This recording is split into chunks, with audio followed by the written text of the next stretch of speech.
Hola, en este video número 3 vamos a conversar sobre los cuestionarios, ¿ok? Básicamente el cuestionario debe ser bien preciso y debe estar bien conectado con esos objetivos de la investigación, básicamente. De alguna forma, de los objetivos se tienen que definir el conjunto de atributos y luego de los atributos vienen las variables y de esas variables se debe hacer las preguntas, que es lo que vamos a investigar. Por lo general yo recomiendo un cuestionario estructurado que tenga secciones. Básicamente es importante para tener un orden durante la investigación. O sea, no pueden estar las preguntas de alguna forma tiradas dentro del instrumento. Un cuestionario, dependiendo por supuesto del tipo de entrevistas que vamos a realizar. Cuando un cuestionario es telefónico, el cuestionario debe ser bien corto. Más tardar 10 minutos es bastante para un cuestionario telefónico. Un cuestionario por intercepción debe tener en promedio unos 15 minutos. Mantener una persona parada más de 15 minutos va a involucrar un incentivo, lo que va a encarecer la investigación. Igualmente, ya un cuestionario cuando está en hogares podemos llegar hasta 30 minutos. Básicamente, mi experticia he participado en equipos de trabajo donde cuestionarios de 30 minutos se logra obtener muy buena e importante información. Depende de las preguntas del cuestionario. El cuestionario siempre va a tener sus preguntas filtro, que son las que van a llevar a ese grupo objetivo.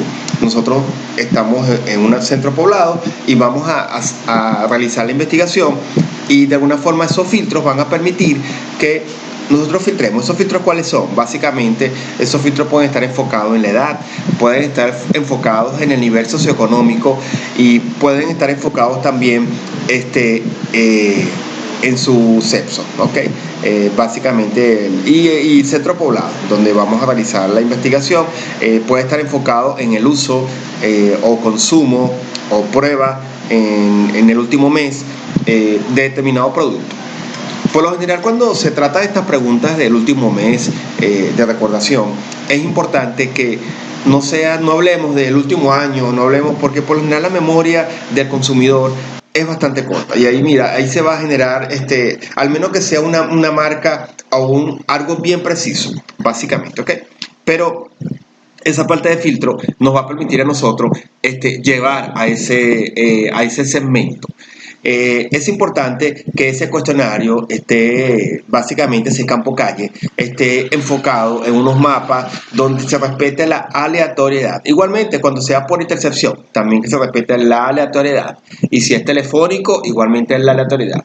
¿Cómo se respeta la aleatoriedad en un campo telefónico? Bueno, en un campo telefónico debemos de... Por ejemplo, si estamos investigando un consumo masivo, vamos a suponer que estamos hablando de un producto, por ejemplo, no sé, de mayonesa, básicamente debemos de tener el listado de teléfono de esos consumidores por sector. Puede ser por código de área, cada código de área se refiere a un sector de esa investigación. Y luego entonces debemos hacer un listado que permita, por ejemplo, por darles alguna identificación en Excel, podemos colocar en columnas los reemplazos de esa entrevista y por fila la entrevista a lograr. Entonces, si tenemos que lograr unas 100 entrevistas telefónicas, entonces esas 100 entrevistas pueden estar por 10 columnas, donde en cada columna va a estar reemplazo. En caso de que el número 1 no me conteste, yo voy al siguiente, hasta que tenga un contacto sea positivo, ¿ok? En el caso, por ejemplo, por intercepción, lo que recomendamos que se debe de vigilar muy bien para que así se cumpla, porque a veces las instrucciones en campo se dan. ¿Se acuerdan que yo comentaba en un video anterior que los campos son vitales en toda investigación? Entonces, básicamente acá, ¿cómo se hace en el caso de intercepción? Yo ubico al encuestador en un punto, puede ser la entrada de un negocio, la entrada de una plaza, un mall, a un centro comercial, y de alguna manera esa persona que está allí, yo voy a hacer franjas horarias para que sea, esa investigación se va a levantar, por ejemplo, de 10 de la mañana a 2 de la tarde, en 4 plazas importantes de la ciudad. Yo voy a ubicar esos 4 encuestadores en la puerta norte, en ese horario correspondido, y ellos me van a entrevistar, por ejemplo, cada 7 con saltos de 7. Entonces, de alguna forma, entrevistan a la persona número 1, lograron una entrevista efectiva, y luego tienen que esperar que pasen 7 personas. A partir de la persona 7, él va a empezar nuevamente a contactar a esa persona. Y de alguna forma, si es la 7, la 8, la 9, hasta que logre la efectividad. Y cuando él logre la efectividad, va a saltar otra mente 7 veces. De alguna forma, con estas técnicas se está buscando es la aleatoriedad del entrevistado y que no sea un entrevistado a dedo o un entrevistado un poco sesgado.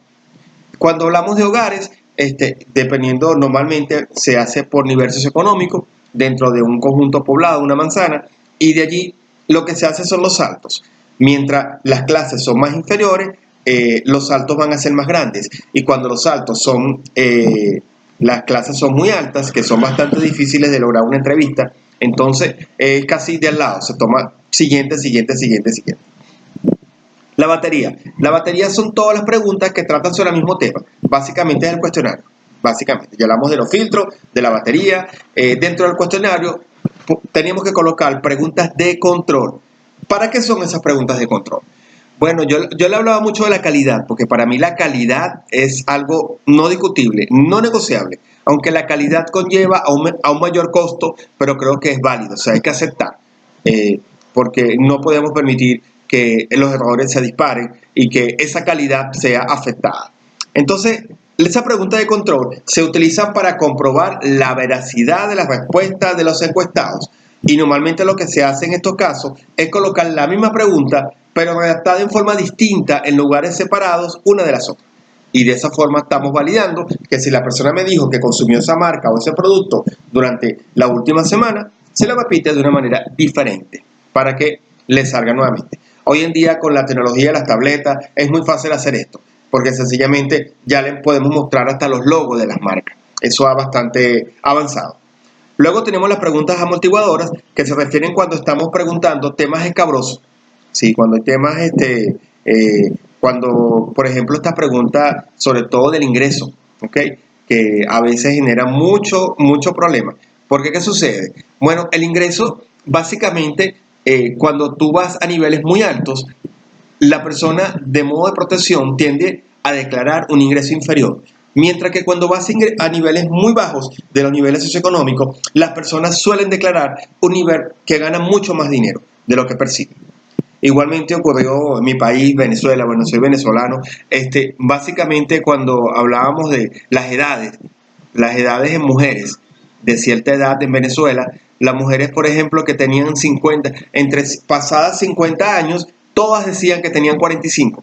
Entonces, de alguna forma, se estaban quitando 5 años. Entonces, bueno, buscábamos la técnica para que de alguna manera, hay técnicas que permiten de alguna manera que la persona nos diga la edad. Entonces, bueno, quitamos la edad y le preguntamos, por ejemplo, cuál es su año de nacimiento. Y ya, creo que es un tema mucho. Entonces, el año de nacimiento en números, ¿qué año nació usted? 1970. Entonces, esa es una pregunta amortiguadora. Es diferente a que tú le digas qué edad tiene usted y que la persona tenga que contestar, tengo 50 años.